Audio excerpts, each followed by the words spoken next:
Hey there, thank you for joining me on another Read With Me session. Today we're going to read the Kite Runner chapters 13 and 14. When we arrived at Taheris' home the next evening for laughs, the ceremony of giving word, I had to park the Ford across the street. Their driveway was already jammed with cars. I wore a navy blue suit I had bought the previous day after I had brought Baba home from khastagari. I checked my tie in the rear view mirror.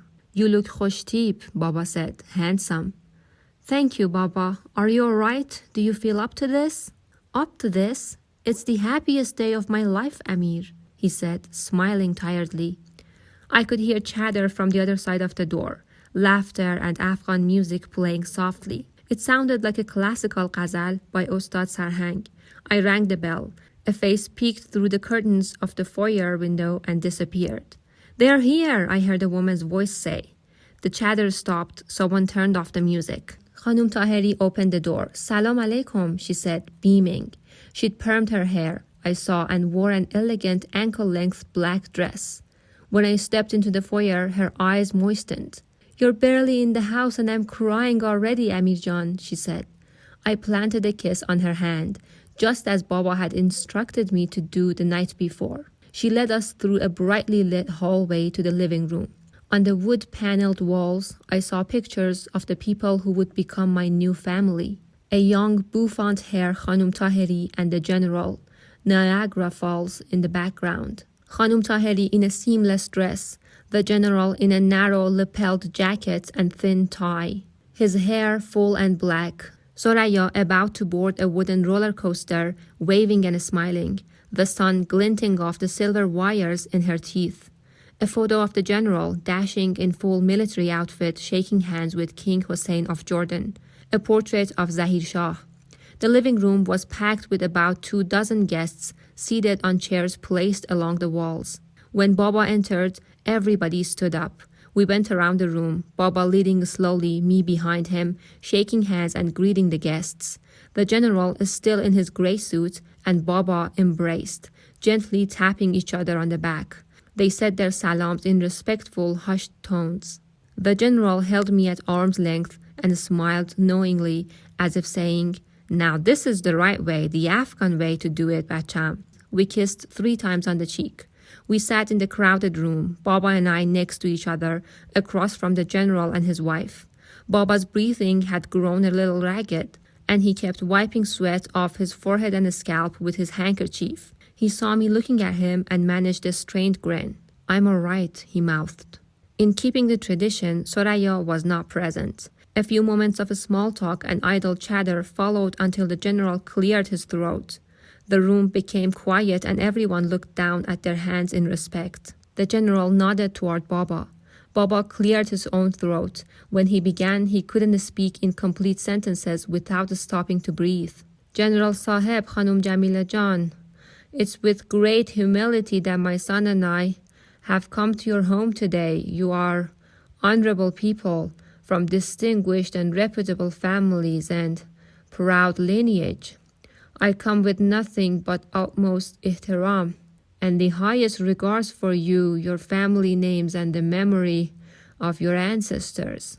He stopped, caught his breath, wiped his brow. Amir Jan is my only son, my only child, and he has been a good son to me. I hope he proves worthy of your kindness. I ask that you honor Amir Jan and me and accept my son into your family. The general nodded politely. We're honored to welcome the son of a man such as yourself into our family, he said. Your reputation precedes you. I was your humble admirer in Kabul and remain so today. We are honored that your family and ours will be joined. Amir Jan, as for you, I welcome you to my home as my son, as the husband of my daughter, who is the noor of my eye, the light of my eye. Your pain will be our pain, your joy our joy. I hope that you will come to see your Khala Jamila and me as a second set of parents, and I pray for you and our lovely Soraya Jan's happiness. You both have our blessings. Everyone applauded, and with the signal, heads turned toward the hallway, the moment I'd waited for. Soraya appeared in the end, dressed in a stunning wine-colored traditional Afghan dress with long sleeves and gold trimmings. Baba's hand took mine and tightened. Khanum Taheri burst into fresh tears. Slowly, Soraya came to us, tailed by a procession of young female relatives. She kissed my father's hands, sat beside me at last, her eyes downcast. The applause swelled. According to tradition, Soraya's family would have thrown the engagement party, the shirini khori, or eating of the sweets ceremony. Then an engagement period would have followed, which would have lasted a few months. Then the wedding, which would be paid for by Baba. We all agreed that Soraya and I would forego the shirini khori. Everyone knew the reason. No one had to actually say it, that Baba didn't have months to live. Soraya and I never went out alone together while preparation for the wedding proceeded. Since we weren't married yet, hadn't even had a shirini khori, it was considered improper. So I had to make do with going over to Taheris with Baba for dinner, sit across from Soraya at dinner table. Imagine what it would be like to feel her head on my chest, smell her hair, kiss her, make love to her. Baba spent $35,000, nearly the balance of his life savings, on the arusi, the wedding ceremony. He rented a large Afghan banquet hall in Vermont.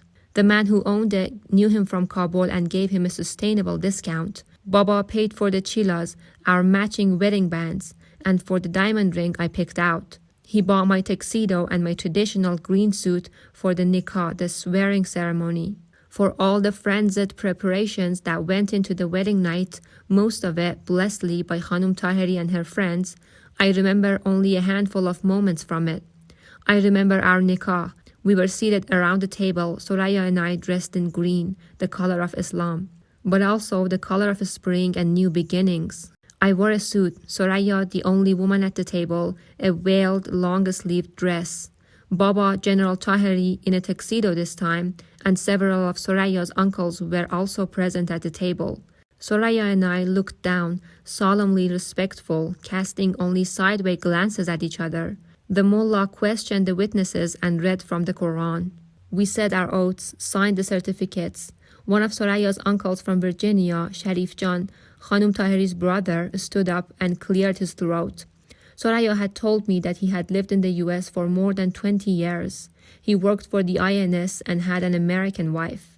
He was also a poet, a small man with a bird-like face and fluffy hair. He read a lengthy poem dedicated to Soraya, jotted down on hotel stationery paper.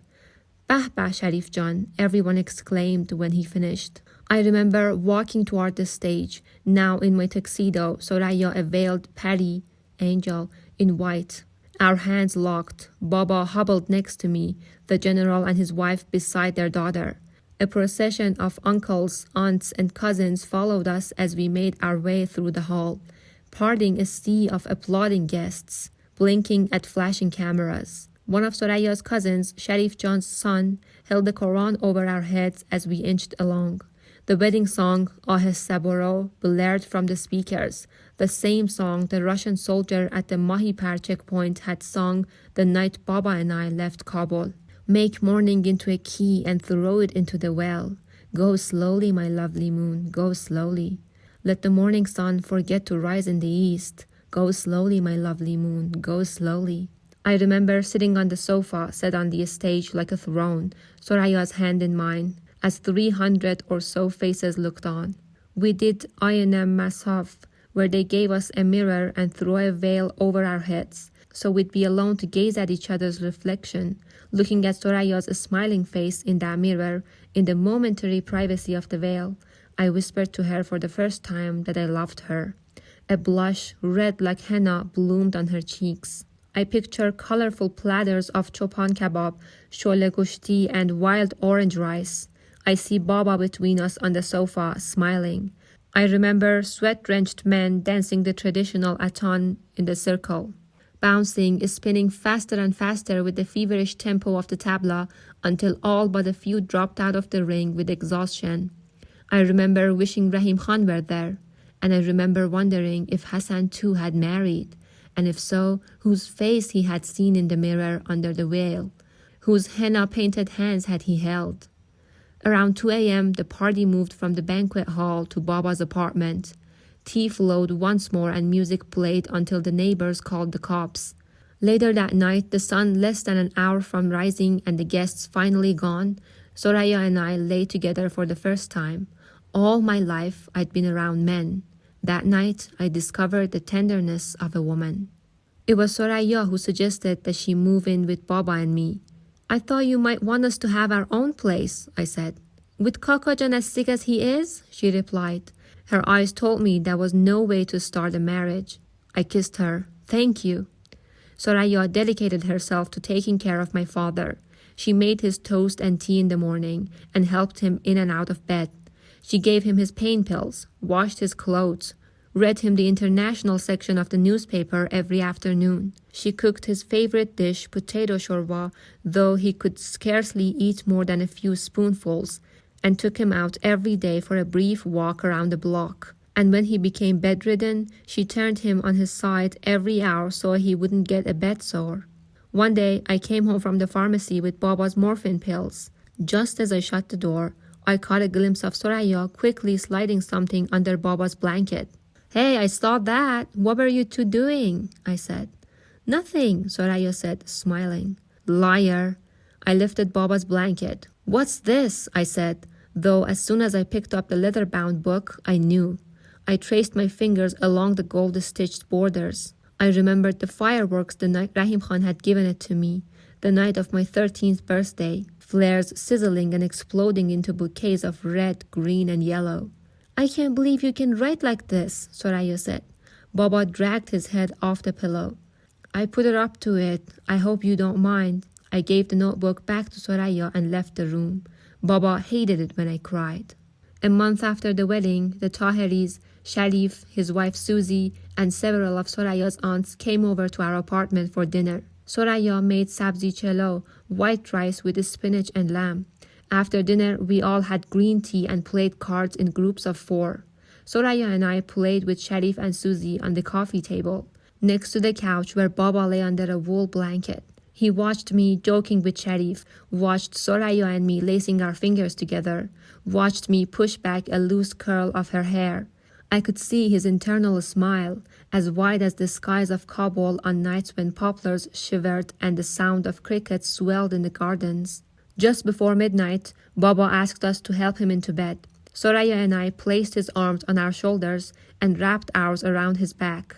When we lowered him, he had Soraya turn off the bedside lamp. He asked us to lean in, gave us each a kiss. I'll come back with your morphine and a glass of water, Kakajan, Soraya said. Not tonight, he said. There is no pain tonight. Okay, she said. She pulled up his blanket. We closed the door. Baba never woke up. They filled the parking spots at the mosque in Hayward. On the balding grass field behind the building, cars and SUVs parked in crowded makeshift rows. People had to drive 3 or 4 blocks north of the mosque to find a spot. The men's section of the mosque was a large square room covered with Afghan rugs and thin mattresses placed in parallel lines. Men filed into the room, leaving their shoes at the entrance, and sat cross-legged on the mattresses. A mullah chanted surah from the Quran into a microphone. I sat by the door, the customary position for the family of the deceased. General Taheri was seated next to me. Through the open door, I could see lines of cars pulling in, sunlight winking in their windshields. They dropped off passengers, men dressed in dark suits, women clad in black dresses, their heads covered with traditional white hijabs. As words from the Quran reverberated through the room, I thought of the old story of Baba wrestling a black bear in Baluchistan. Baba had wrestled bears his whole life, losing his young wife, raising a son by himself, leaving his beloved homeland, his Vatan, poverty, indignity. In the end, a bear had come that he couldn't best, but even then he had lost on his own terms. After each round of prayers, groups of mourners lined up and greeted me on their way out. Dutifully, I shook their hands. Many of them I barely knew. I smiled politely, thanked them for their wishes, listened to whatever they had to say about Baba. Helped me build a house in Taimani, bless him. No one else to turn to, and he let me. Found me a job, barely knew me, like a brother to me. Listening to them, I realized how much of who I was What I was had been defined by Baba and the marks he had left on people's lives. My whole life I had been Baba's son. Now he was gone. Baba couldn't show me the way anymore. I'd have to find it on my own. The thought of it terrified me. Earlier at the gravesite in the small Muslim section of the cemetery, I had watched them lower Baba into the hole. The mullah and another man got into an argument over which was the correct ayat of the Quran to recite at the gravesite. It might have turned ugly had General Taheri not intervened. The mullah chose an ayat and recited it, casting the other fellow nasty glances. I watched them toss the first shovels of dirt into the grave. Then I left, walked to the other side of the cemetery, sat in the shade of a red maple. Now the last of the mourners had paid their respects and the mosque was empty, save for the mullah unplugging the microphone and wrapping his Quran in green cloth. The general and I stepped out into a late afternoon sun. We walked down the steps, past men smoking in clusters. I heard the snippets of their conversations. A soccer game in Union City next weekend, a new Afghan restaurant in Santa Clara. Life moving on already, leaving Baba behind. "How are you, Bacham?" General Taheri said. I gritted my teeth, bit back the tears that had threatened all day. "I'm going to find Soraya," I said. "Okay." I walked to the women's side of the mosque. Soraya was standing on the steps with her mother and a couple of ladies I recognized vaguely from the wedding. I motioned to Soraya. She said something to her mother and came to me. "Can we walk?" I said. "Sure." She took my hand. We walked in silence down a winding gravel path lined by a row of low hedges. We sat on a bench and watched an elderly couple kneeling beside a grave a few rows away and placing a bouquet of daisies by the headstone. "Soraya." "Yes." "I'm going to miss him." She put her hand on my lap. Baba's chilla glinted on her ring finger. Behind her, I could see Baba's mourners driving away on Mission Boulevard. Soon we'd leave too, and for the first time ever, Baba would be all alone. Soraya pulled me to her, and the tears finally came. Because Soraya and I never had an engagement period, much of what I learned about the Taheris I learned after I married into their family. For example, I learned that once a month, the general suffered from blinding migraines that lasted almost a week. When the headaches struck, the general went to his room, undressed, turned off the light, locked the door, and didn't come out until the pain subsided. No one was allowed to go in. No one was allowed to knock. Eventually, he would emerge, dressed in his gray suit once more, smelling of sleep and bedsheets, his eyes puffy and bloodshot. I learned from Soraya that he and Khanum Taheri had slept in separate rooms for as long as she could remember. I learned that he could be petty, such as when he'd take a bite of the korma his wife placed before him, sigh and push it away. "I'll make you something else," Khanum Taheri would say. But he'd ignore her, sulk, and eat bread and onion. This made Soraya angry and her mother cry. Soraya told me he took antidepressants. I learned that he had kept his family on welfare and had never held a job in the US, preferring to cash government-issued checks than degrading himself with work unsuitable for a man of his stature. He saw the flea market only as a hobby, a way to socialize with his fellow Afghans. The general believed that sooner or later, Afghanistan would be freed, the monarchy restored, and his services would once again be called upon. So every day, he donned his gray suit, wound his pocket watch, and waited.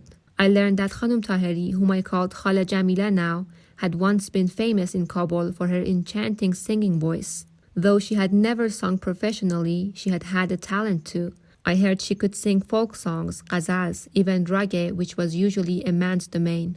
But as much as the general appreciated listening to music, he owned in fact a considerable collection of classical ghazal tapes by Afghan and Hindi singers. He believed the performing of it best left to those with lesser reputations. That she never sing in public had been one of the general's conditions when they had married. Soraya told me that her mother had wanted to sing at our wedding, only one song, but the general gave her one of his looks, and the matter was buried. Khala Jamila played the lotto once a week and watched Johnny Carson every night. She spent her days in the garden, tending to her roses, geraniums, potato vines, and orchids. When I married Soraya, the flowers and Johnny Carson took a back seat.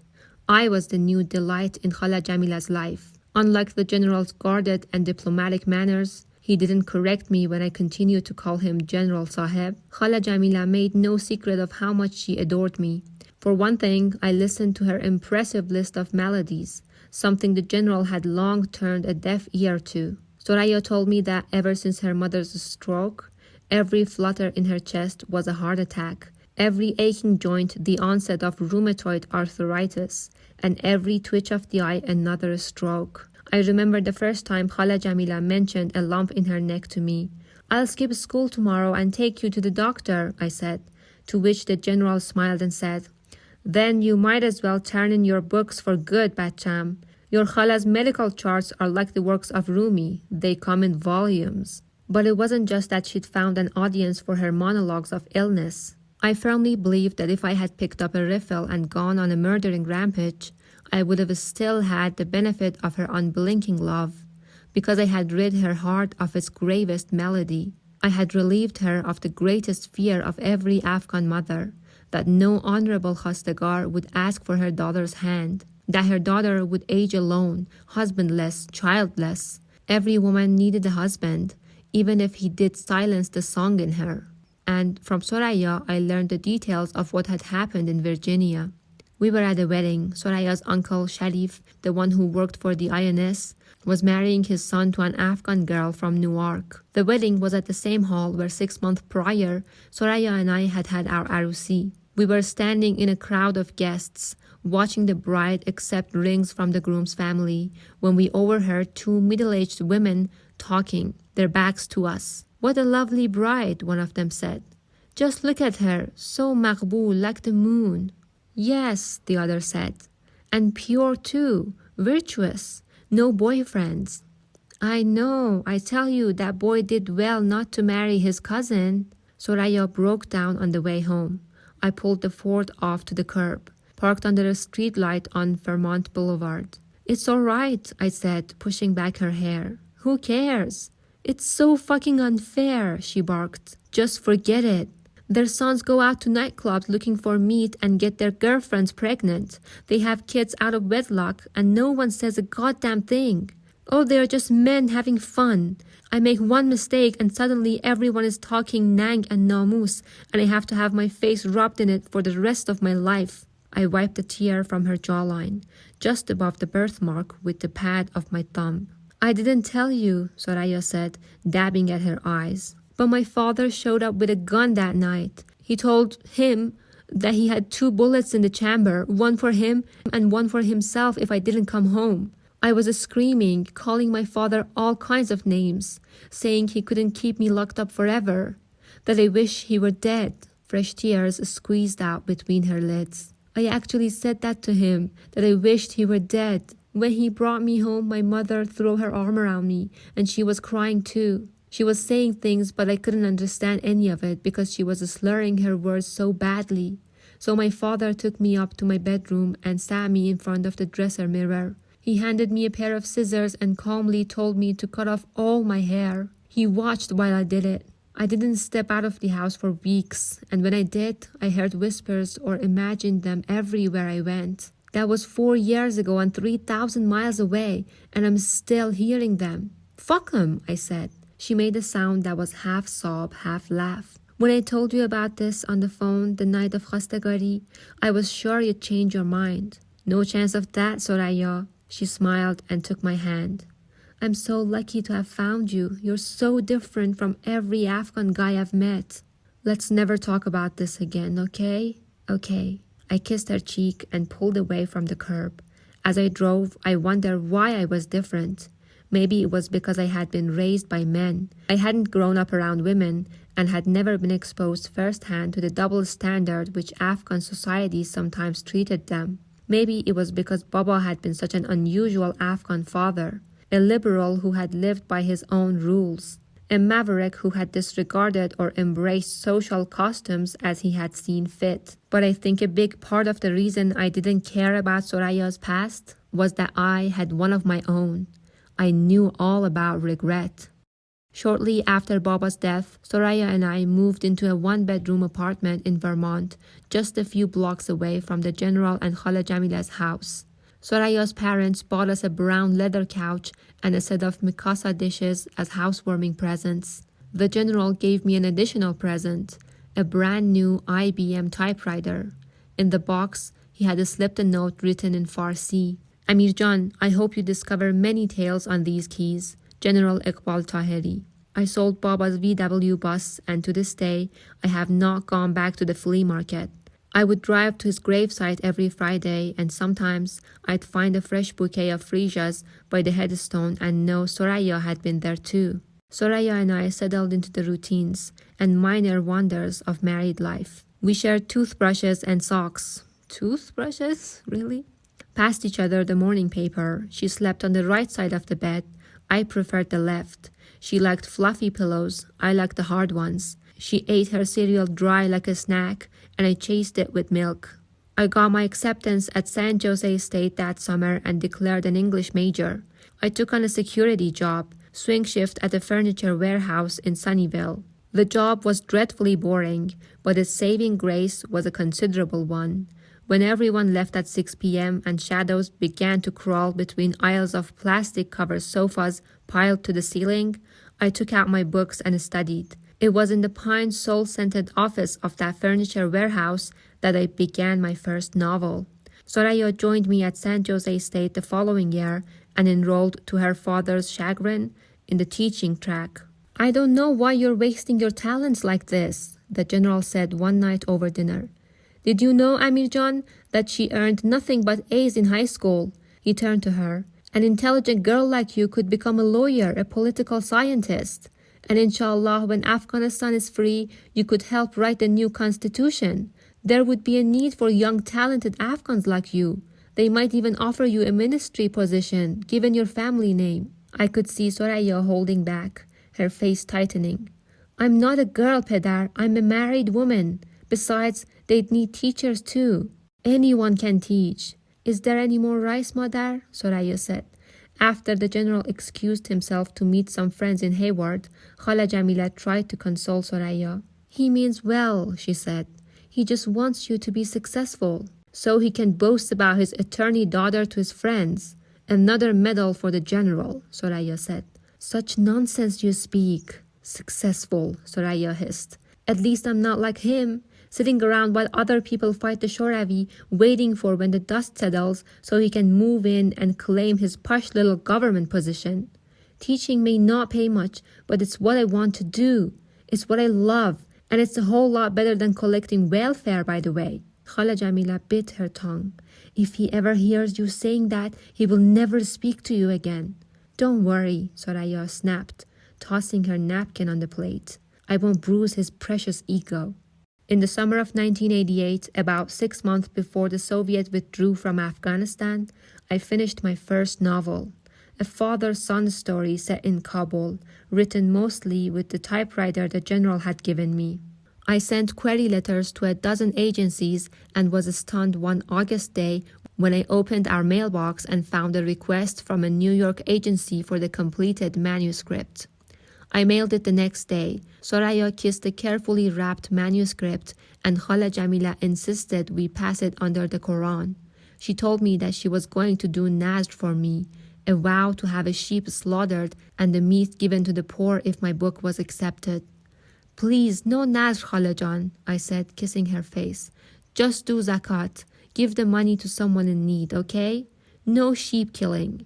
6 weeks later, a man named Martin Greenwald called from New York and offered to represent me. I only told Soraya about it. But just because I have an agent doesn't mean I'll get published. If Martin sells the novel, then we'll celebrate. A month later, Martin called and informed me I was going to be a published novelist. When I told Soraya, she screamed. We had a celebration dinner with Soraya's parents that night. Khala Jamila made kufta, meatballs and white rice and white farani. The General, a sheen of moisture in his eyes, said that he was proud of me. After General Taheri and his wife left, Soraya and I celebrated with an expensive bottle of merlot I had bought on the way home. The General did not approve of women drinking alcohol, and Soraya didn't drink in his presence. "I'm so proud of you," she said, raising her glass to mine. "Kaka would have been proud too." "I know," I said, thinking of Baba, wishing he could have seen me. Later that night, after Soraya fell asleep, wine always made her sleepy, I stood on the balcony and breathed in the cool summer air. I thought of Rahim Khan and the little note of support he had written me after he'd read my first story, and I thought of Hassan. "Someday, inshallah, you will be a great writer," he had said once, "and people all over the world will read your stories." There was so much goodness in my life, so much happiness. I wondered whether I deserved any of it. The novel was released in the summer of that following year, 1989, and the publisher sent me on a 5-city book tour. I became a minor celebrity in the Afghan community. That was the year that Shoravi completed their withdrawal from Afghanistan. It should have been a time of glory for Afghanistan. Instead, the war raged on, this time between Afghans, the Mujahideen, against the Soviet puppet government of Najibullah, and Afghan refugees kept flocking to Pakistan. That was the year the Cold War ended, the year the Berlin Wall came down. It was the year of Tiananmen Square. In the midst of it all, Afghanistan was forgotten, and General Taheri, whose hopes had stirred awake after the Soviet pulled out, went back to winding his pocket watch. That was also the year that Soraya and I began trying to have a child. The idea of fatherhood unleashed a swirl of emotions in me. I found it frightening, invigorating, daunting, and exhilarating all at the same time. What sort of father would I make, I wondered. I wanted to be just like Baba, and I wanted to be nothing like him. But a year passed and nothing happened. With each cycle of blood, Soraya grew more frustrated, more impatient, more irritable. By then, Khala Jamila's initially subtle hints had become overt, as in, "Khub diga, so when am I going to sing Allahu for my little Nawasa?" The general, ever the Pashtun, never made any queries. Doing so meant alluding to a sexual act between his daughter and a man, even if the man in question had been married to her for over 4 years. But his eyes perked up when Khala Jamila teased us about a baby. "Sometimes it takes a while," I told Soraya one night. "A year isn't a while, Amir," she said in a terse voice so unlike her. "Something's wrong, I know it." "Then let's see a doctor." Dr. Rosen, a round-bellied man with a plump face and small, even teeth, spoke with a faint Eastern European accent, something remotely Slavic. He had a passion for trains. His office was littered with books about history of railroads, model locomotives, paintings of trains trundling on tracks through green hills and over bridges. A sign above his desk read, "Life is a train, get on board." He laid out the plan for us. I'd get checked first. "Men are easy," he said, fingers tapping on his mahogany desk. "A man's plumbing is like his mind, simple. Very few surprises. You ladies, on the other hand, well, God put a lot of thought into making you." I wondered if he fed that bit about the plumbing to all of his couples. "Lucky us," Soraya said. Dr. Rosen laughed. It fell a few notches short of genuine. He gave me a lap slip and a plastic jar, handed Soraya a request for some routine blood tests. We shook hands. "Welcome aboard," he said, and he showed us out. I passed with flying colors. The next few months were a blur of tests on Soraya. Basal body temperatures, blood tests for every conceivable hormone, urine tests, something called a cervical mucus tests, ultrasounds, more blood tests, and more urine tests. Soraya underwent a procedure called a hysteroscopy. Dr. Rosen inserted a telescope into Soraya's uterus and took a look around. He found nothing. "The plumbing's clear," he announced, snapping off his latex gloves. I wished he'd stop calling it that. We weren't bathrooms. When the tests were over, he explained that he couldn't explain why we couldn't have kids, and apparently that wasn't so unusual. It was called unexplained infertility. Then came the treatment phase. We tried a drug called clomiphene and HMG, a series of shots which Soraya gave to herself. When these failed, Dr. Rosen advised in vitro fertilization. We received a polite letter from our HMO wishing us the best of luck, regretting they couldn't cover that cost. We used the advance I had saved from my novel to pay for it. IVF proved lengthy, meticulous, frustrating, and ultimately unsuccessful. After months of sitting in waiting rooms reading magazines like Good Housekeeping and Reader's Digest, after endless paper gowns and cold, sterile exam rooms lit by fluorescent lights, the repeated humiliation of discussing every detail of our sex life with a total stranger, the injections and probes and specimen collections, we went back to Dr. Rosen and his trains. He sat across from us, tapped his desk with his fingers, and used the word adoption for the first time. Soraya cried all the way home. Soraya broke the news to her parents the weekend after our last visit with Dr. Rosen. We were sitting on picnic chairs in the Taheris' backyard, grilling trout and sipping yogurt dough. It's a drink. It was an early evening in March 1991. Khala Jamila had watered the roses and her new honeysuckles, and their fragrance mixed with the smell of cooking fish. Twice already she had reached across her chair to caress Soraya's hair and say, "God knows best, Bacham. Maybe it wasn't meant to be." Soraya kept looking down at her hands. She was tired, I knew, tired of it all.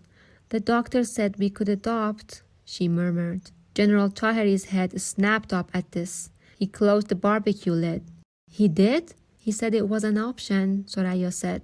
"We talked at home about adoption." Soraya was ambivalent at best. "I know it's silly and maybe vain," she said to me on the way to her parents' house, "but I can't help it.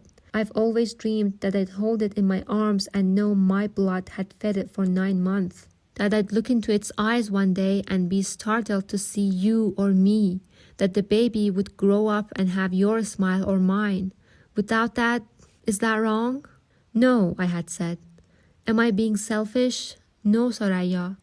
Because if you really want to do it..." "No," I said. "If we're going to do it, we shouldn't have any doubts at all about it. And we should both be in agreement. It wouldn't be fair to the baby otherwise." She rested her head on the window and said nothing else the rest of the way. Now the general sat beside her. "Bacham, this adoption thing, I'm not so sure it's for us Afghans." Soraya looked at me tiredly and sighed. "For one thing, they grow up and want to know who their natural parents are," he said. "Nor can you blame them. Sometimes they leave the home in which you labored years to provide for them so they can find the people who gave them life. Blood is a powerful thing, Bacham. Never forget that." "I don't want to talk about this anymore," Soraya said. "I'll say one more thing," he said. I could tell he was getting revved up. We were about to get one of the general's little speeches. "Take Amir Jan here. We all knew his father. I know who his grandfather was in Kabul and his great-grandfather before him. I could sit here and trace generations of his ancestors for you if you asked. That's why when his father, God give him peace, came Khastagari, I didn't hesitate. And believe me, his father wouldn't have agreed to ask for your hand if he didn't know whose descendants you were. Blood is a powerful thing, Bacham, and when you adopt, you don't know whose blood you're bringing into your house. Now, if you were American, it wouldn't matter. People here marry for love. Family name and ancestry never even came into the equation. They adopt that way too. As long as the baby is healthy, everyone's happy. But we are Afghans, Bacham." "Is the fish almost ready?" Soraya said. General Taheris' eyes lingered on her. He patted her knee. "Just be happy you have your health and a good husband." "What do you think, Amir Jan?" Khala Jamila said. I put my glass on the ledge, where a row of her potted geraniums were dripping water. "I think I agree with General Saheb." Reassured, the general nodded and went back to the grill. We all had our reasons for not adopting. Soraya had hers, the general his, and I had this, that perhaps something, someone, somewhere had decided to deny me the fatherhood for the things I had done. Maybe this was my punishment, and perhaps just so, it wasn't meant to be, Khala Jamila had said, or maybe it was meant not to be. A few months later, we used the advance for my second novel and placed a down payment on a pretty 2-bedroom Victorian house in San Francisco Bernal Heights. It had a peaked roof, hardwood floors, and a tiny backyard which ended in a sun deck and a fire pit. The general helped me refinish the deck and paint the walls. Khala Jamila bemoaned us moving almost an hour away, especially since she thought Soraya needed all the love and support she could get, oblivious to the fact that her well-intended but overbearing sympathy was precisely what was driving Soraya to move. Sometimes, Soraya sleeping next to me, I lay in bed and listened to the screen door swinging open and shut with the breeze, to the crickets chirping in the yard, and I could almost feel the emptiness in Soraya's womb, like it was a living, breathing thing. It had seeped into our marriage, that emptiness, into our laughs and our lovemaking. And late at night, in the darkness of our room, I'd feel it rising from Soraya and settling between us, sleeping between us like a newborn child. Chapter 14, June 2001. I lowered the phone into the cradle and stared at it for a long time. It wasn't until Aflatun startled me with a bark that I realized how quiet the room had become. Soraya had muted the television. "You look pale, Amir," she said from the couch, the same one her parents had given us as a housewarming gift for our first apartment. She'd been lying on it with Aflatun's head nestled on her chest, her legs buried under the worn pillows. She was half watching a PBS special on the plight of wolves in Minnesota, half correcting essays from her summer school class. She'd been teaching at the same school now for 6 years. She sat up and Aflatun leaped down from the couch. It was the general who had given our cocker spaniel his name, Farsi for Plato, because he said if you looked hard enough and long enough into Dog's filmy black eyes, you'd swear he was thinking wise thoughts. There was a sliver of fat, just a hint of it, beneath Soraya's chin now. The past 10 years had padded the curves of her hips some, and combed into her coal black hair a few streaks of cinder gray. But she still had the face of a grand bald princess, with her bird-in-flight eyebrows and nose elegantly curved like a letter from ancient Arabic writings. "You look pale," Soraya repeated, placing the stack of papers on the table. "I have to go to Pakistan." She stood up now. "Pakistan? Rahim Khan is very sick." A fist clenched inside me with those words. "Kaka's old business partner?" She'd never met Rahim Khan, but I had told her about him. I nodded. "Oh," she said, "I'm so sorry, Amir." "We used to be close," I said. "When I was a kid, he was the first grown-up I ever thought of as a friend." I pictured him and Baba drinking tea in Baba's study, then smoking near the window. A sweet briar-scented breeze blowing from the garden and bending the twin columns of smoke. "I remember you telling me that," Soraya said. She paused. "How long will you be gone?" "I don't know. He wants to see me." "Is it?" "Yes, it's safe. I'll be all right, Soraya." It was the question she'd wanted to ask all along. 15 years of marriage had turned us into mind readers. "I'm going to go for a walk." "Should I go with you?" "Nay, I'd rather be alone." I drove to Golden Gate Park and walked along Spreckles Lake on the northern edge of the park. It was a beautiful Sunday afternoon. The sun sparkled on the water where dozens of miniature boats sailed, propelled by a crisp San Francisco breeze. I sat on a park bench, watched a man toss a football to his son, telling him not to sidearm the ball, to throw over the shoulder. I glanced up and saw a pair of kites, red with long blue tails. They floated high above the trees on the west end of the park, over the windmills. I thought about a comment Rahim Khan had made just before we hung up, made it in passing, almost as an afterthought. I closed my eyes and saw him on the other end of the scratchy long-distance line, saw him with his lips slightly parted, head tilted to one side, and again something in his bottomless black eyes hinted at an unspoken secret between us. Except now I knew he knew. My suspicions had been right all those years. He knew about Asef, the kite, the money, the watch with the lightning bolt hands. He had always known. "Come, there's a way to be good again," Rahim Khan had said on the phone just before hanging up. Said it in passing, almost as an afterthought. A way to be good again. When I came home, Soraya was on the phone with her mother.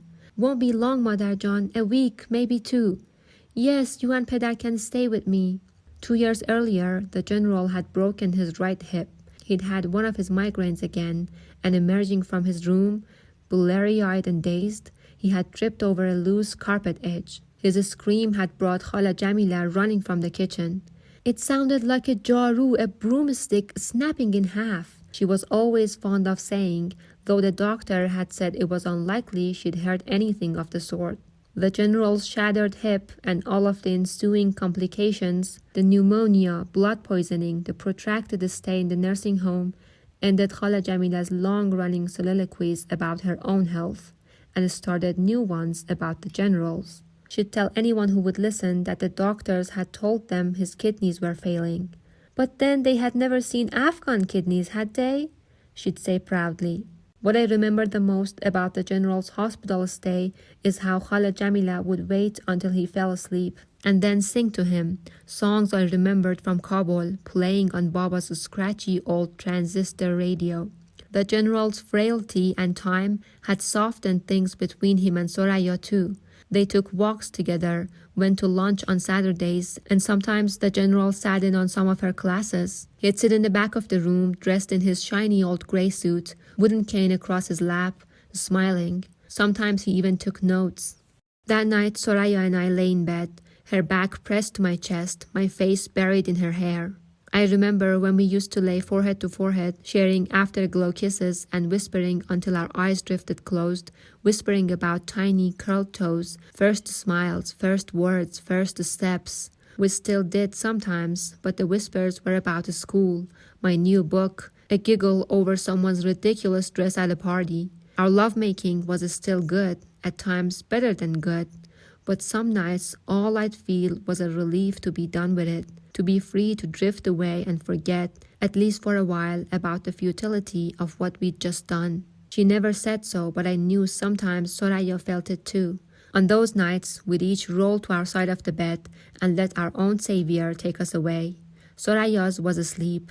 Mine, as always, was a book. I lay in the dark the night Rahim Khan called and traced with my eyes the parallel silver lines on the wall made by moonlight pouring through the blinds. At some point, maybe just before dawn, I drifted to sleep and dreamed of Hassan running in the snow, the hem of her green chapon dragging behind him, snow crunching under his black rubber boots. He was yelling over his shoulder, "For you 1,000 times over!" A week later, I sat on a window seat aboard a Pakistani International Airlines flight, watching a pair of uniformed airline workers remove the wheel chocks. The plane taxied out of the terminal and soon we were airborne, cutting through the clouds. I rested my head against the window, waited in vain for sleep. Guess we're gonna find out what has happened to Hassan all those years. Can't wait to read it. Don't forget to like and subscribe.